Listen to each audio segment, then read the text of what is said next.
Hello students, welcome in the online classes of growth of education centre. तो बेटा continue करेंगे हम लोग आज अपना लेसन सेकेंड जो था life processes respiration. Life processes या ऐसे प्रोसेसेस जो बेटा लाइफ को रेगुलेट करने के लिए, एक जीवन प्रक्रिया जो जीवन को चलाने के लिए बहुत ज्यादा जरूरी है, उनके बारे में बच्चों हम लोग पढ़ रहे हैं। एक लाइफ प्रोसेस हम लोग ऑलरेडी पढ़ चुके थे, न्यूट्रिशन के बारे में कवर कर लिया था हमने अपनी क्लासेस में। अब हम बात कर रहे हैं रेस्पिरेशन के बारे में, और रेस्पिरेशन की भी एक क्लास बेटा हम लोग ले चुके हैं और बहुत सारे टॉपिक्स हैं जो उस क्लास में ऑलरेडी हमने कवर कर लिए। आज हमको उसके आगे के कुछ टॉपिक्स स्टडी करने हैं, उसके आगे की पढ़ाई को हमको आज करना है।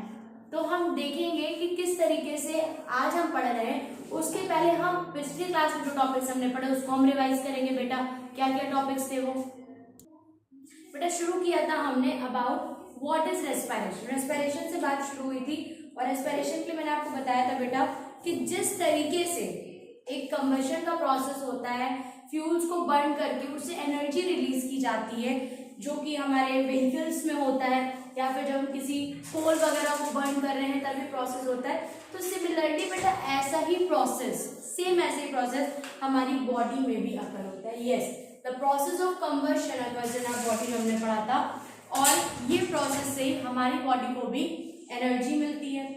बट इस प्रोसेस में हमारी बॉडी से कोई लाइट एमिट नहीं होती, जैसे कि नॉर्मली कंबशन में होती है। जब किसी चीज को बर्न करते हैं तो लाइट उससे निकलती है, फायर उससे निकलती है, बट वो हमारे प्रोसेस पे नहीं होता। ऐसा क्यों रीजन था? मैंने आपको बताया था क्योंकि यहाँ पे एंजाइम्स के थ्रू इस प्रोसेस को कंट्रोल किया गया। एंजाइम्स के कंट्रोल में प्रोसेस अकर हो रहा है, जिस वजह से यहाँ पे किसी भी तरीके से लाइट का एमिशन नहीं होता कि हमारी बॉडी में रेस्पिरेशन हो रहा है तो हमारी बॉडी से स्पार्कलिंग होने लग जाए या फिर लाइट्स निकलने लग जाए, ऐसा कुछ भी नहीं होता। रेस्पिरेशन की जब बात हुई थी तो दो तरीके से रेस्पिरेशन के प्रोसेस हो रहे थे, दो कैटेगरीज में उसके सारे स्टेप को डिवाइड किया गया था। One was external respiration and another was internal respiration.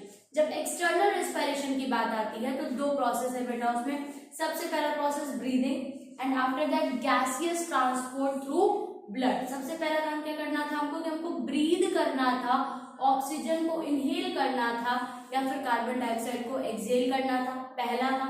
And second step बेटा क्या था? सेकंड स्टेप था कि जो गैसेस हमने इनहेल की हैं वो ब्लड में मिक्स होकर हमारी बॉडी के अंदर तक जाए, या फिर जो कार्बन डाइऑक्साइड हमारी बॉडी में as a waste product eliminate हो रहा है वो ब्लड में मिक्स होकर हमारी बॉडी से बाहर तक जाने के लिए आए। तो दूसरा काम कि ब्लड में मिक्स होकर गैसेस एक जगह से दूसरी जगह ट्रैवल कर पाए, ये था एक्सटर्नल रेस्पिरेशन। फिर हमने इंटरनल रेस्पिरेशन पढ़ा था, जिसमें हमने पढ़ा था एक्चुअल सेलुलर रेस्पिरेशन, जिसमें सेल्स रेस्पायर करते हैं।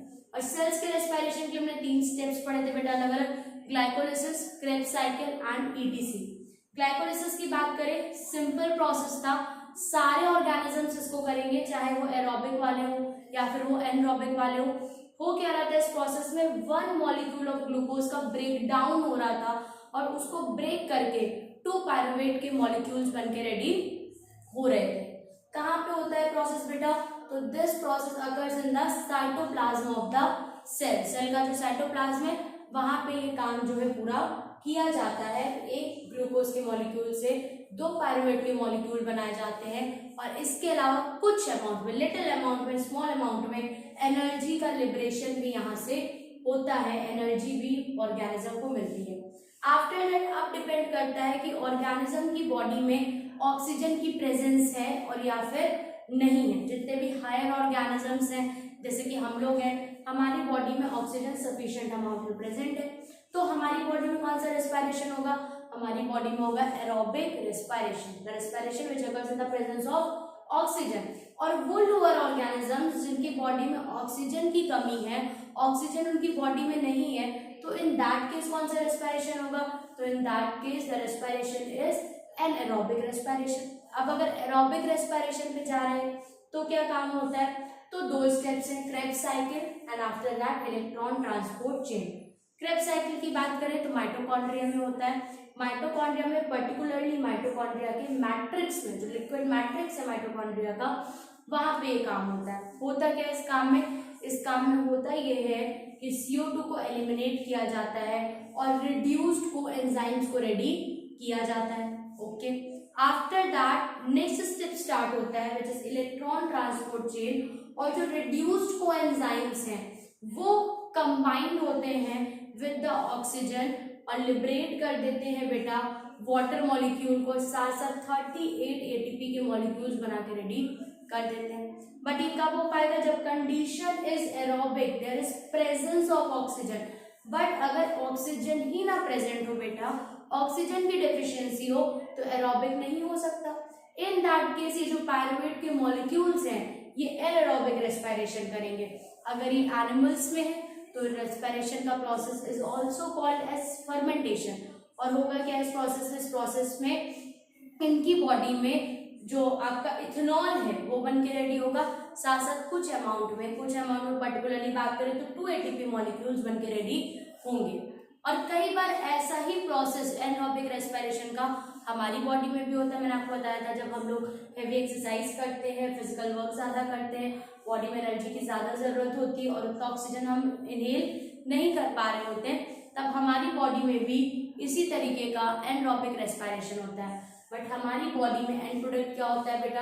तो एंड प्रोडक्ट हमारी बॉडी में होता है लैक्टिक एसिड। वो लैक्टिक एसिड जो कि कर्ड में प्रेजेंट होता है, जिसकी वजह से हम थोड़ा सा कर्ड भी अगर मिल्क में डाल देते हैं तो पूरा का पूरा मिल्क क्या बन जाता है बेटा? कर्ड में कन्वर्ट हो जाता है। और उसी लैक्टिक एसिड जब हमारी बॉडी में बनता है तो उससे एनर्जी तो थोड़ी बहुत हमको मिलती है, that is okay. But lactic acid की वजह से प्रॉब्लम क्या होती है कि हमारी बॉडी में क्रैम्प्स हो जाते हैं, पेन होता है, जो कि थोड़ी देर बाद फिर सही भी हो जाता है ऑइंटमेंट लगाने से या फिर सिकाई करने से। इसके अलावा हमने देखा था बेटा कि जो एरोबिक एनारोबिक है दोनों में बहुत सारे डिफरेंसेस हैं। आपको याद होगा मैंने आपको डिफरेंसेस पढ़ाए थे। एंड आफ्टर दैट हमने अपनी क्लास को फिनिश किया था ग्लूकोज के बारे में, लैक्टिक एसिड के बारे में, पायरुवेट के बारे में बात करने के बाद आज हम शुरू करने वाले हैं अपने नेक्स्ट टॉपिक्स को, और हम देखेंगे कि आज किस तरीके से कौन कौन से ऑर्गेनिजम्स रेस्पायर करते हैं। इंटरनल रेस्पिरेशन आप लोग बहुत डीपली देख चुके हैं, सारे प्रोसेसेस को आपने स्टडी कर लिया जो भी इंटरनल रेस्पिरेशन का पार्ट थे। आज हम बात करने वाले हैं अबाउट एक्सटर्नल रेस्पिरेशन।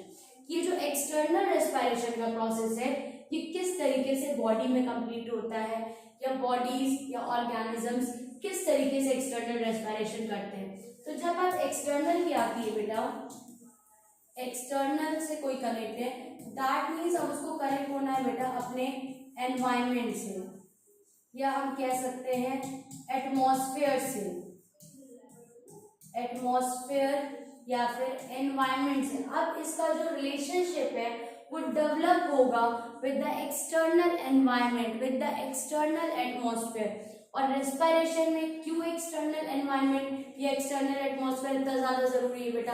तो the answer is because of respiratory gases, because of respiratory gases. कौन सी रेस्पिरेटरी गैसेस बेटा? Oxygen and carbon dioxide. ये दोनों रेस्पिरेटरी गैसेस बेटा बहुत जरूरी है for the process of respiration. इसको यूज किया जाता है, इसको एलिमिनेट किया जाता है। और ये रेस्पिरेटरी गैसेस हमारी बॉडी के अंदर कहाँ तक पहुंचती है? तो ये हमारी बॉडी में पहुंचती है from the air, from the atmosphere. हमारे सराउंडिंग में, हमारे एटमॉस्फेयर में जो ये गैसेस प्रेजेंट है यहीं से हम इनको अपनी बॉडी में इनहेल कर पाते हैं। तो जो एक्सटर्नल एनवायरनमेंट है वो इस वजह से पार्टिसिपेट कर रहा है या फिर इन्वॉल्व है इन द प्रोसेस ऑफ रेस्पिरेशन। उसके बिना रेस्पिरेशन का प्रोसेस बेटा जो है वो पॉसिबल नहीं है। चलिए देखेंगे क्या है एक्सटर्नल रेस्पिरेशन का प्रोसेस, कैसे प्रोसेस कंप्लीट होता है। External respiration is the exchange of gases with the external environment. कौन से गैसेस को हम एक्सचेंज कर रहे हैं? अभी मैंने आपको बताया ऑक्सीजन है, इसको हम बेटा क्या कर रहे हैं? इनहेल कर रहे हैं। एंड जो कार्बन डाइऑक्साइड है, कार्बन डाइऑक्साइड जो बेटा है इसको हम बॉडी से एक्सहेल कर रहे हैं। ठीक बेटा, क्या कर रहे हैं? ऑक्सीजन को इनहेल कर रहे हैं, अपनी बॉडी के अंदर लेके जा रहे हैं, और कार्बन डाइऑक्साइड को हम एक्सहेल कर रहे हैं, अपनी बॉडी से बाहर एलिमिनेट कर रहे हैं। तो ये जो दो काम होने हैं इसमें हो क्या रहा है? बेसिकली एक एक्सचेंज हो रहा है, एक प्रोडक्ट है जो इधर से उधर ट्रांसफर हो रहा है, और एक्सचेंज किससे हो रहा है? With the external environment. That is why this process is called external respiration. कहाँ पे प्रोसेस कंप्लीट होता है पर्टिकुलरली हमारी बॉडी में? तो एल्वियोलाई ऑफ द लंग। कल मैंने इसके बारे में आपसे बात की थी, मैंने कहा था कि जितना भी ब्लड है, ब्लड कैपिलरीज है, वो एल्वियोलाई में ही प्रेजेंट है। एल्वियोलाई जो है, जैसे विलाय था हमारे स्मॉल इंटेस्टाइन में, सिमिलरली वैसी एल्वियोलाई है लंग्स में, और एल्वियोलाई में ही जाके सारा ब्लड जो है वो वहां पे प्रेजेंट है, तो सारा ऑक्सीजन जो है वो वहीं जाके मिक्स होगा, और जितना भी CO2 वापस आना है वो भी एल्वियोलाई से ही लंग्स में वापस आएगा। तो मतलब ये हुआ कि पर्टिकुलरली एक्सटर्नल एनवायरनमेंट इन्वॉल्व है, दैट इज ओके, क्योंकि बाहर उसी के पास सारी चीजें, और इंटरनली कौन सा एनवायरनमेंट इन्वॉल्व है जो एक्सटर्नल एनवायरनमेंट से कोऑर्डिनेट कर रहा है, तो that is alveoli of the lungs. इन दोनों के बीच में ये काम बेटा पूरा होगा। इंटरनल रेस्पिरेशन आप जानते हैं, exchange of gases with the internal environment. किस तरीके से इंटरनल एनवायरनमेंट में टिश्यूज के साथ ये होता है कि जितना भी ऑक्सीजन आए वो हमारे टिश्यूज तक पहुंच जाए, हमारे बॉडी के सेल्स तक पहुंच जाए। The external exchange of gases occurs due to simple diffusion. अब कह रहे हैं जो एक्सचेंज गैसेस का हो रहा है, तो कौन सा प्रोसेस है जो इसके लिए रिस्पॉन्सिबल है, किस वजह से ये चीजें एक्सचेंज हो पा रही, तो द प्रोसेस इज डिफ्यूजन। क्या होता है डिफ्यूजन? पता होगा आप लोगों को, पढ़ा आपने क्लास 9 में पढ़ा है, केमिस्ट्री में आप इन चीजों को पढ़ते हैं। क्या है diffusion? The process of movement of substances from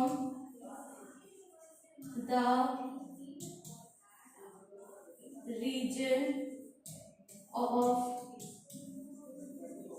their higher concentration to the region of their lower concentration। क्या है बेटा ये प्रोसेस? ये प्रोसेस है कि जिसमें पार्टिकल्स, सब्सटेंसेस क्या करते हैं? मूव करते हैं। कहां से कहां तक मूव करते हैं? जहां पे हाई है, जहां पे कंसंट्रेशन ज्यादा है, वहां से मूव करते हैं। और किस तरफ जाते हैं? जहां पे वो सब्सटेंसेस, वो पार्टिकल्स कम है। The movement of substances from the region of their higher concentration to the region of their lower concentration is called diffusion. ये काम जो है ये अगर होता है, और इस तरीके से चीजें या गैसेस का मूवमेंट जो है यहाँ पे होता है। ठीक बेटा, तो डिफ्यूजन में बेसिकली होता क्या है कि हमारी बॉडी के अंदर ऑक्सीजन क्या है बेटा? लो है, कम है, और एक्सटर्नल एनवायरनमेंट में O2 क्या है? हाई है।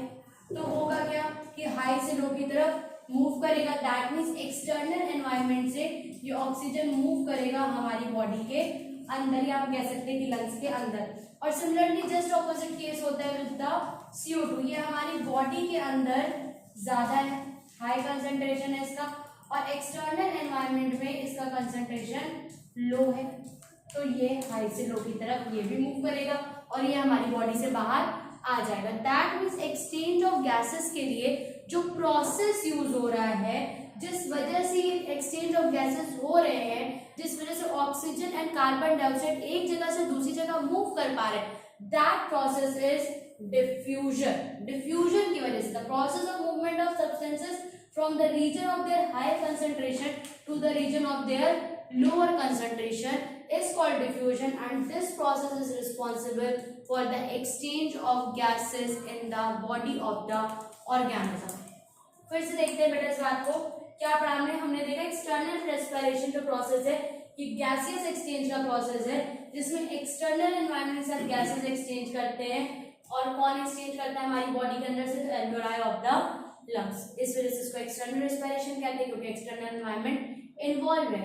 सेकेंड थिंग, इंटरनल रेस्पिरेशन में exchange of gases with the internal environment and occurs in the tissue. जब इंटरनल रेस्पिरेशन होगा तब कौन सा रेस्पिरेशन होगा? जिसमें गैसेस का exchange with the internal body होगा, या हम कह सकते हैं जो हमारे बॉडी के टिश्यूज हैं, हमारे बॉडी के सेल्स हैं, उनके साथ एक्सचेंज होगा, तब ये इंटरनल कहलाएगा।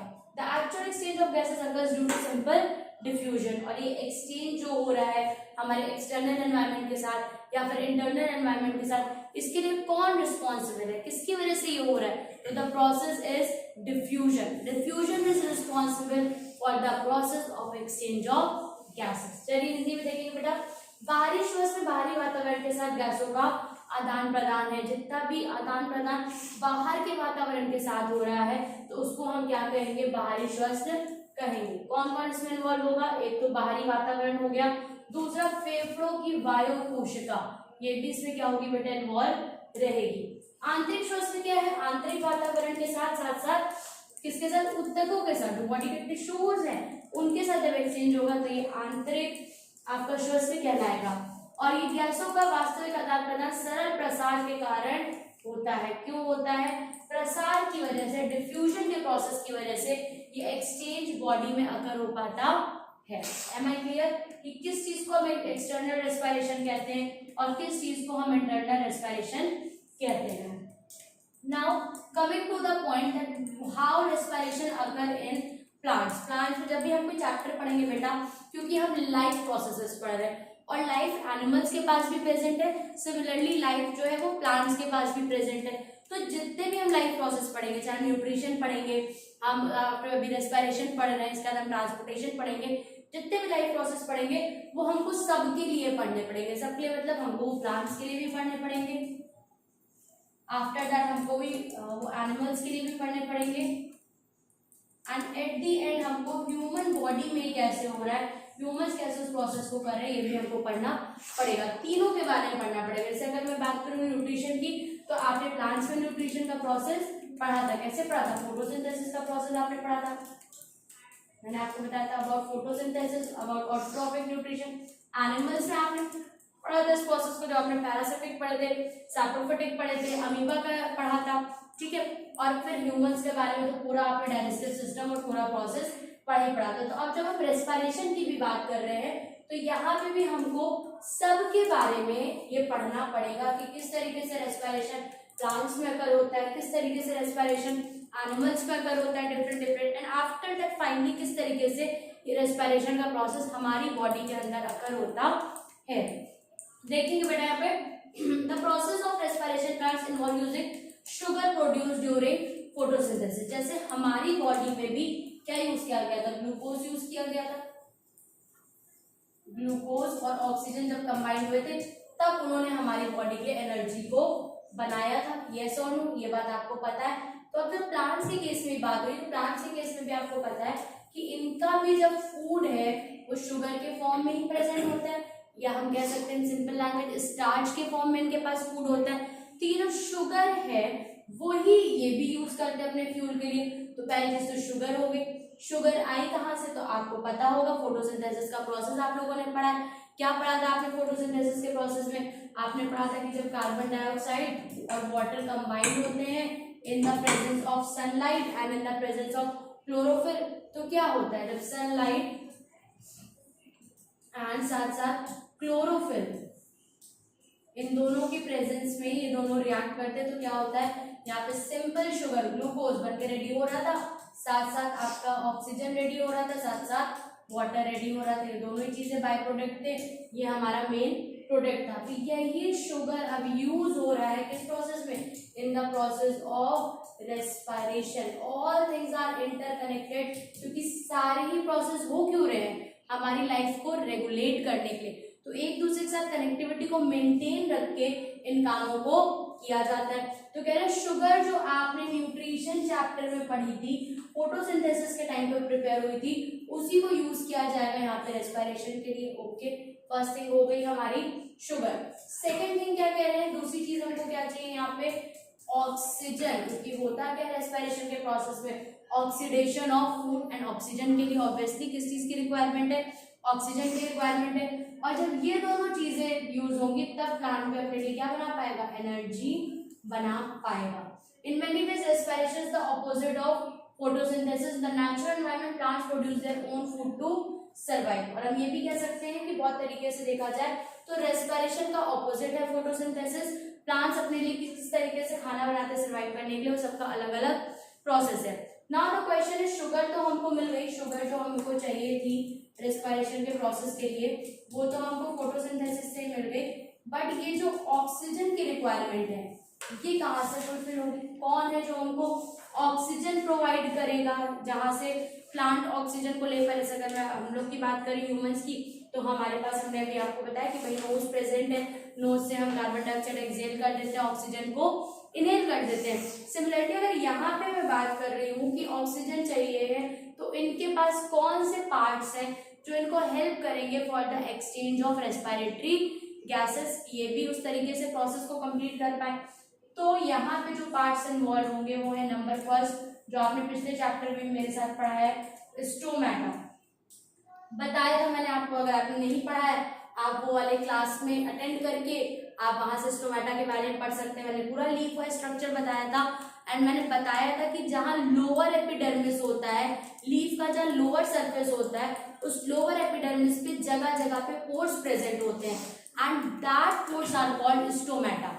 स्टोमेटा जो कि कवर्ड होते हैं या गार्डेड होते हैं बाय द गार्ड सेल्स, और ये स्टोमेटा की ही हेल्प से क्या होता है, एक्सचेंज ऑफ रेस्पिरेटरी गैसेस होता है। जब हमने पढ़ा था फोटोसिंथेसिस, तब भी मैंने आपको सेम बात बताई थी कि फोटोसिंथेसिस के जो कार्बन डाइऑक्साइड चाहिए वो बेटा स्टोमेटा के थ्रू ही लीव्स तक पहुंचता है, और अब रेस्पिरेशन के लिए जब ऑक्सीजन चाहिए है तो वो भी क्या हो रहा है, through the process of breathing, stomata ही उसको क्या कर रहे हैं, पहुंचा रहे हैं। तो अभी जो हमने बात की थी कि रेस्पिरेशन और फोटोसिंथेसिस एक दूसरे के ऑपोजिट है, तो देखिए रेस्पिरेशन में O2 हमको चाहिए है और फोटोसिंथेसिस में O2 हमको नहीं चाहिए था, यही हुआ, ऑपोजिट बात है। तो ये जो बात हमसे कह रही है कि मेनी वेज में ऑपोजिट है दोनों एक दूसरे के, तो दैट इज एकदम करेक्ट। तो फर्स्ट थिंग तो ये हो गया हमारा कि हमको स्टोमेटा ने क्या कर दिया, गैसेस दे दिया।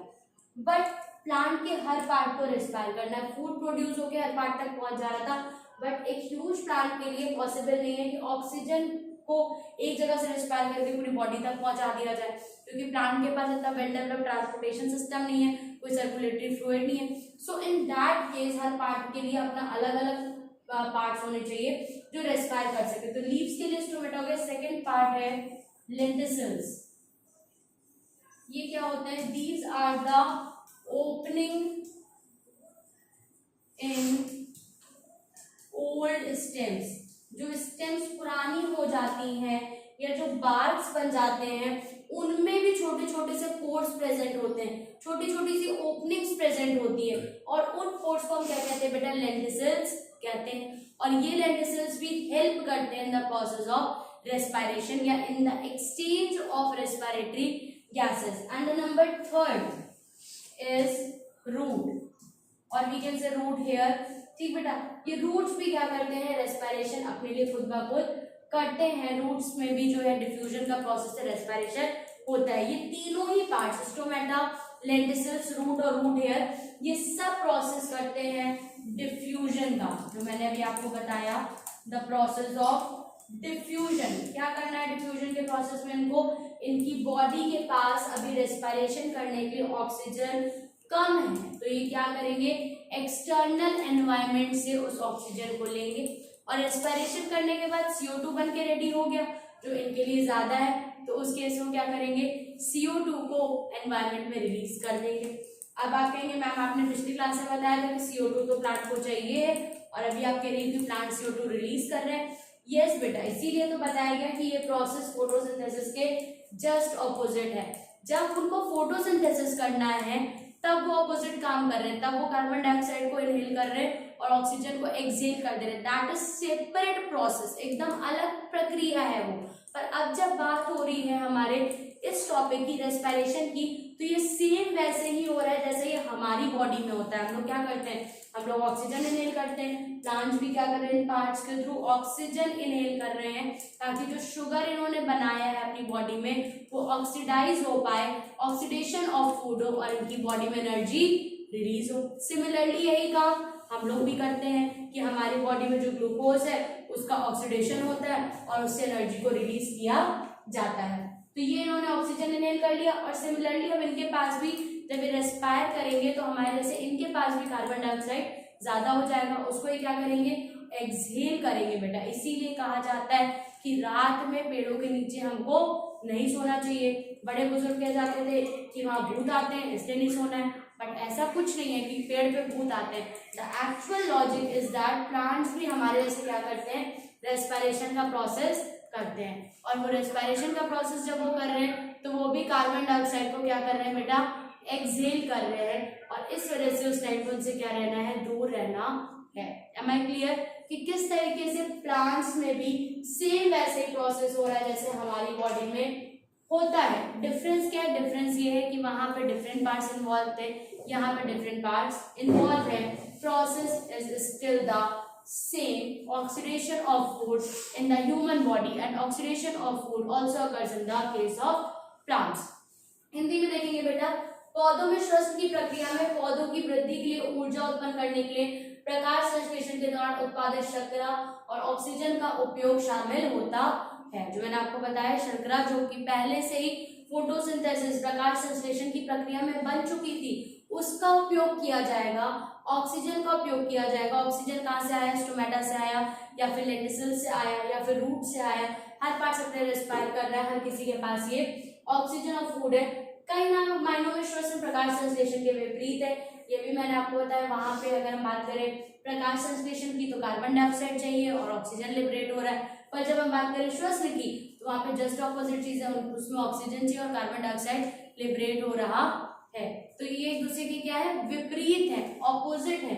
ठीक बेटा, प्राकृतिक वातावरण में पौधे जीवित रहने के लिए अपना भोजन स्वयं बनाते हैं, और ये तो आपको पता ही है क्योंकि इसके बारे में हम ऑलरेडी बात कर चुके हैं, हम प्रकाश संश्लेषण पढ़ चुके हैं। और अपने वातावरण में रहने के लिए, उनको सरवाइव करने के लिए अपने लिए अपना खाना खुद से बनाना पड़ता है।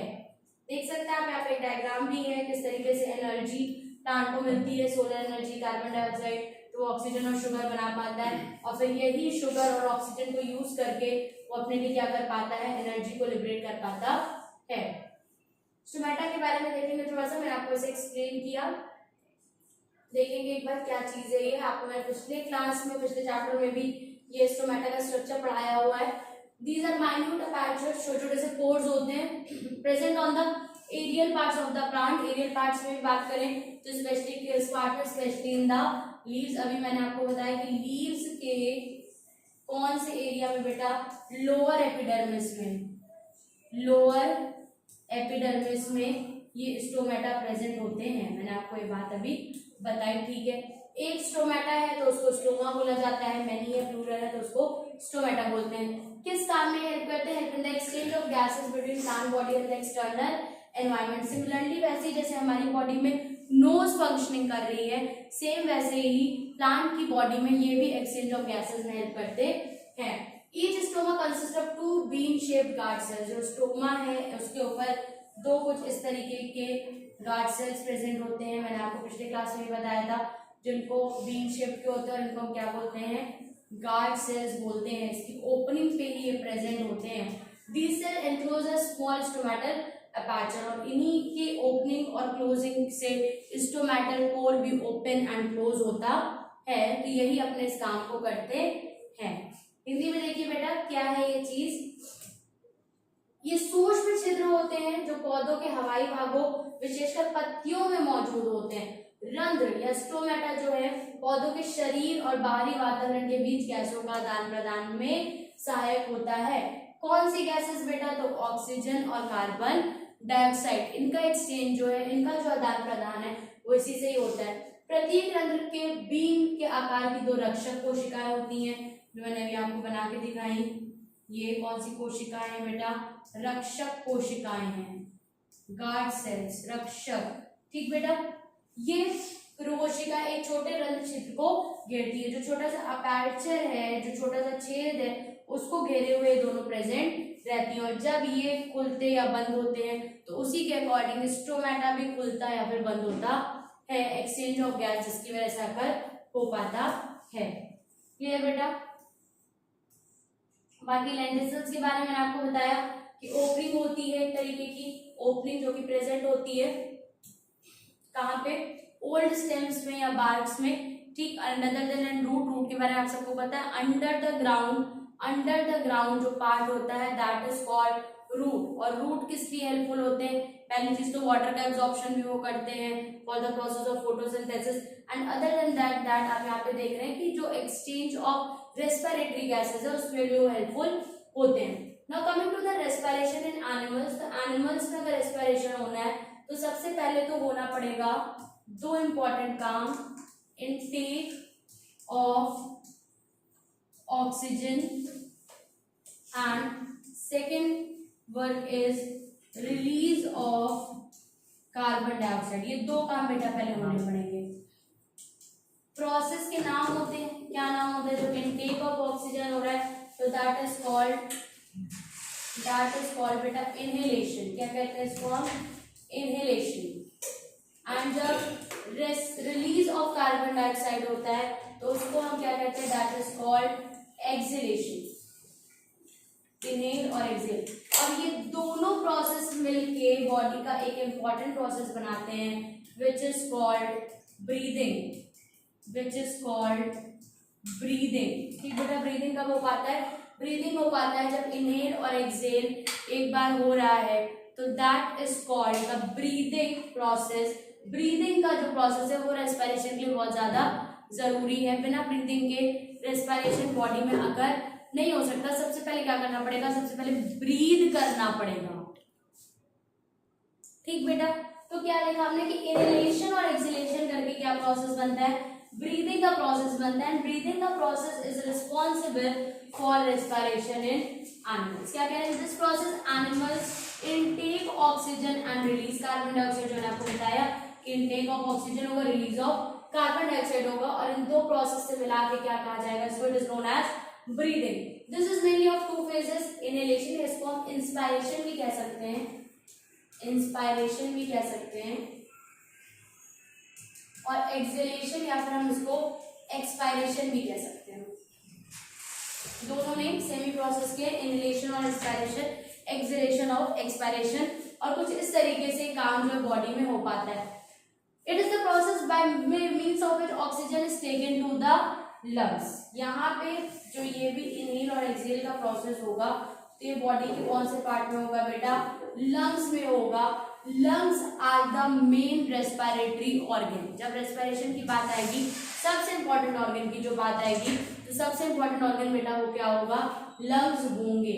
इस प्रक्रिया में जानवर ऑक्सीजन लेते हैं और कार्बन डाइऑक्साइड छोड़ते हैं। इसे श्वास के नाम से भी जाना जाता है। ये मुख्यतः दो चरण है। ये वो प्रक्रिया है जिसके माध्यम से ऑक्सीजन को फेफड़ों तक ले जाया जाता है। इंस्पायरेशन में ऑक्सीजन को फेफड़ों तक ले जाया जाता है, और एक्सपायरेशन में क्या होता है? कार्बन डाइऑक्साइड को फेफड़ों से बाहर लेके आया जाता है, और तब ये प्रोसेस जो है कंप्लीट होता है। अब बात हो रही है एक्वेटिक एनिमल्स की। अब ये तो एक्वेटिक है, मतलब ये कहाँ रहते हैं?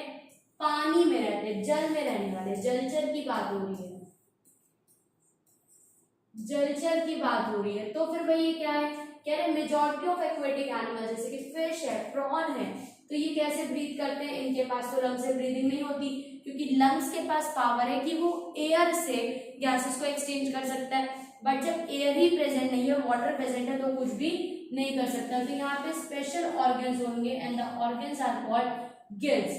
Gills are projections of the skin that help in using oxygen dissolved in water. क्या होते हैं गिल्स?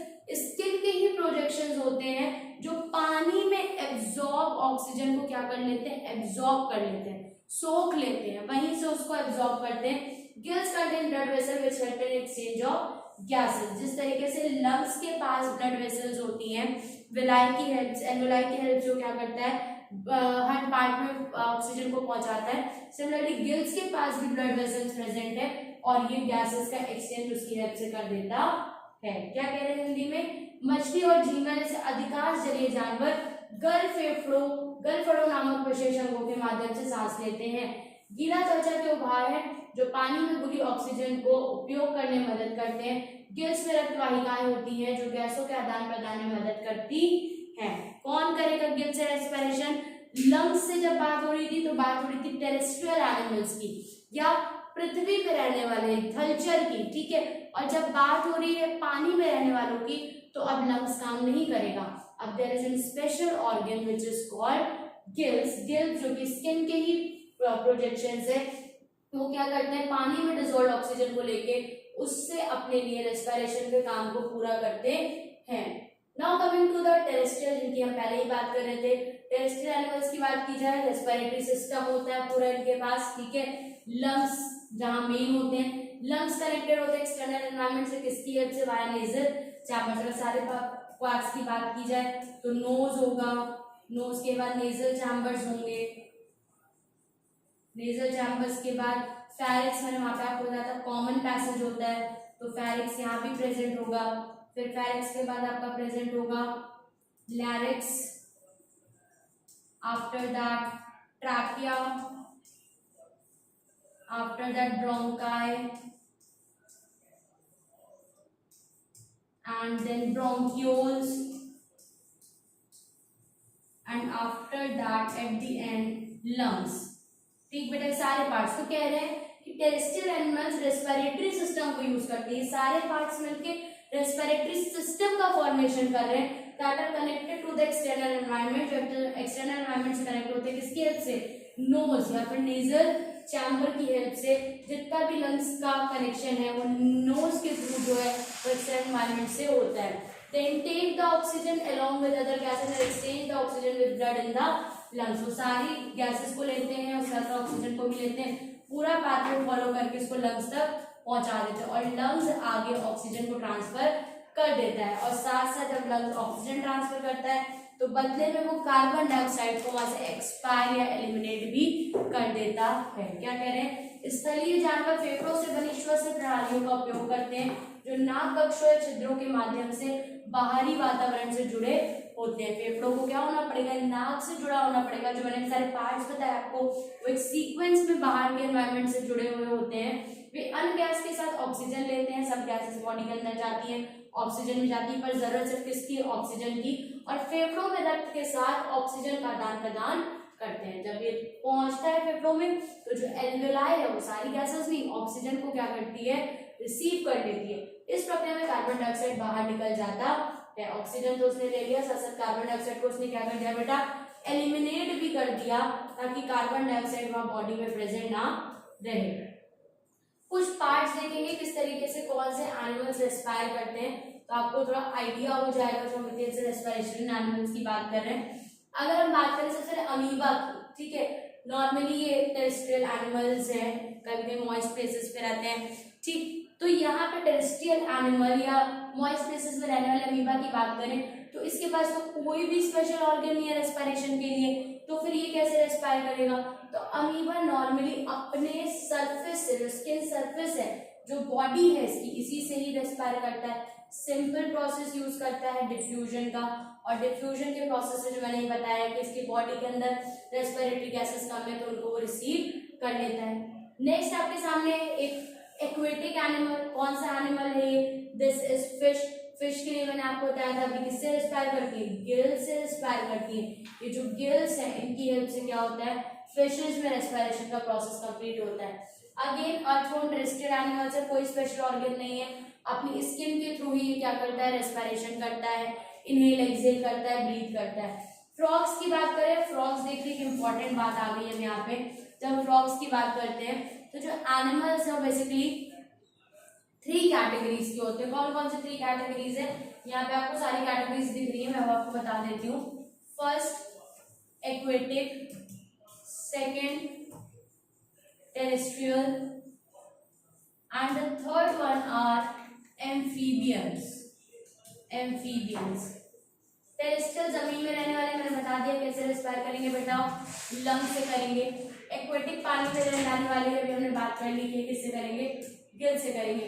एम्फीबियन बेटा कौन से होते हैं, एम्फीबियंस वो एनिमल्स होते हैं जो लैंड एंड वाटर दोनों में रहते हैं, पानी में भी रहते हैं और जमीन पे भी रहते हैं। कौन है इसका एग्जाम्पल, फ्रॉग एग्जाम्पल, बचपन से आप पढ़ रहे हैं मेढक के बारे में, एम्फीबियन है, पानी में भी रहता है और जमीन पे भी रहता है। तो अब ये कैसे रेस्पायर करेंगे, तो इनके पास बेटा दोनों ही ऑप्शंस प्रेजेंट होंगे, लंग्स भी प्रेजेंट होगा और गिल्स भी प्रेजेंट होंगे। जब ये अर्थ पे है, टेरेस्ट्रियल उस पे है, तब ये लंग्स की हेल्प से रेस्पायर करेंगे, और जब ये वाटर में है तब ये गिल्स की हेल्प से रेस्पायर करेंगे। तो अब जब यहाँ पे फ्रॉग बना हुआ है तो उसके पास दोनों सिस्टम प्रेजेंट होंगे जिनसे क्या कर सके, रेस्पिरेशन का काम कर सके और इसका रेस्पिरेशन का प्रोसेस कंप्लीट हो पाए। तो डिफरेंट ऑर्गेनिजम्स में डिफरेंट तरीके के ऑर्गन्स है जो उनको रेस्पिरेशन के प्रोसेस में हेल्प कर रहे हैं। Now there is a difference between respiration in plants and respiration in animals. किस तरीके से ये होता है ये देखेंगे। रेस्पिरेशन प्लांट्स में plants do not breathe, they only respire.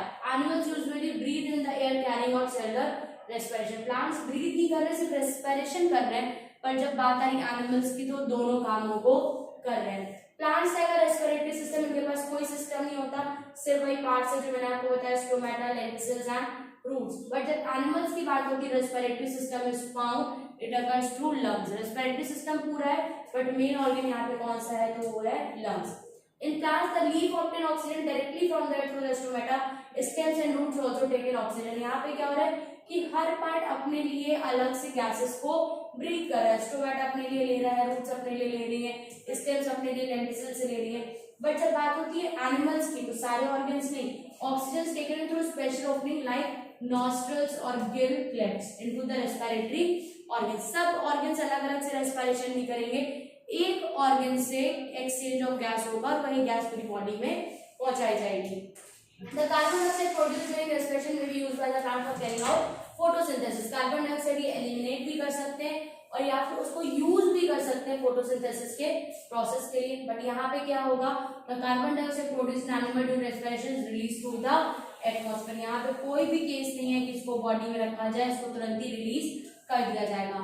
Plants produce glucose and oxygen on their own to carry out respiration. Glucose है या फिर ऑक्सीजन है, ये अपने आप से उनको प्रोड्यूस करना पड़ता है। बट एनिमल्स क्या करते हैं, glucose and oxygen from outside to carry out respiration. ये इसको एक्सटर्नल एनवायरनमेंट से लेते हैं। ग्लूकोज लेना है इनको तो वो फूड से लेंगे, ऑक्सीजन लेना है तो ब्रीथ करके लेंगे, उससे इनका काम पूरा होता है।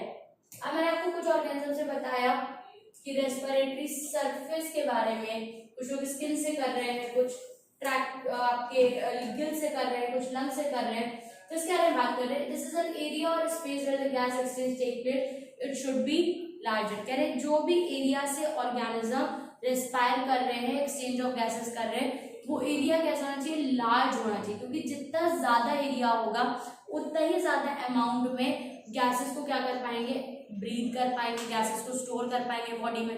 ठीक है, it should be have a large surface to volume ratio with most near surface and thin wall in contact with the blood capillaries, external gills, internal gills, lungs and then say trachea all can function as a respiratory surface. कौन कौन है जो respiratory surface का काम कर सकता है, external gills है, इंटरनल गिल्स हमारी बॉडी में लंग्स है, इंसेक्ट की बॉडी में ट्रैकिया है, ये सब एक्सटर्नल सरफेस का या रेस्पिरेटरी सरफेस का काम करते हैं। तो इनमें होना क्या क्या चाहिए, लार्ज सरफेस होना चाहिए वॉल्यूम रेशियो के अकॉर्डिंग, ताकि ज्यादा से ज्यादा चीजों को क्या कर पाए, ज्यादा गैसेस को अपने अंदर एब्जॉर्ब कर पाए। साथ साथ इनकी वॉल जो ब्लड कैपिलरीज के साथ है वो थिन होनी चाहिए, ताकि जल्दी से ब्लड जो है वो इनको छोड़ के, जल्दी से जो ऑक्सीजन है वो इनको छोड़ के ब्लड में जाके बेटा मिक्स हो जाए।